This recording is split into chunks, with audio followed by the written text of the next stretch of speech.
ಹಲವು ವರ್ಷಗಳಿಂದ ವಿವಾದಕ್ಕೆ ಕಾರಣವಾಗಿರುವ ಮಂಡ್ಯ ಜಿಲ್ಲೆಯ ಶ್ರೀರಂಗಪಟ್ಟಣದಲ್ಲಿರುವ ಜಾಮಿಯಾ ಮಸೀದಿ ವಿವಾದ ಇದೀಗ ಮತ್ತೆ ಮುನ್ನೆಲೆಗೆ ಬಂದಿದ್ದು, ಇಷ್ಟು ದಿನ ಪ್ರತಿಭಟನೆ ಹೋರಾಟ ನಡೆಸುತ್ತಿದ್ದ ಹಿಂದೂಪರ ಸಂಘಟನೆಗಳು ಇದೀಗ ಕಾನೂನು ಹೋರಾಟಕ್ಕೆ ಮುಂದಾಗಿದ್ದಾರೆ.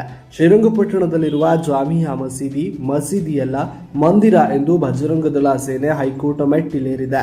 ಇಂದು ಜಾಮಿಯಾ ಮಸೀದಿ ವಿವಾದ ಸಂಬಂಧ ಮೊದಲ ವಿಚಾರಣೆ ನಡೆಯಲಿದ್ದು, ಜಾಮಿಯಾ ಮಸೀದಿ ವಿಚಾರವಾಗಿ 101 ಮಂದಿ ಹನುಮ ಭಕ್ತರಿಂದ ಹೈಕೋರ್ಟ್ನಲ್ಲಿ ಅರ್ಜಿ ಸಲ್ಲಿಸಲಾಗಿದೆ. ಮೂಲದಲ್ಲಿ ಅದು ಹನುಮ ಮಂದಿರವಾಗಿತ್ತು. ಟಿಪ್ಪು ಆಡಳಿತದಲ್ಲಿ ಮಂದಿರವನ್ನ ಕೆಡವಿ ಮಸೀದಿ ನಿರ್ಮಾಣ ಮಾಡಲಾಗಿದೆ.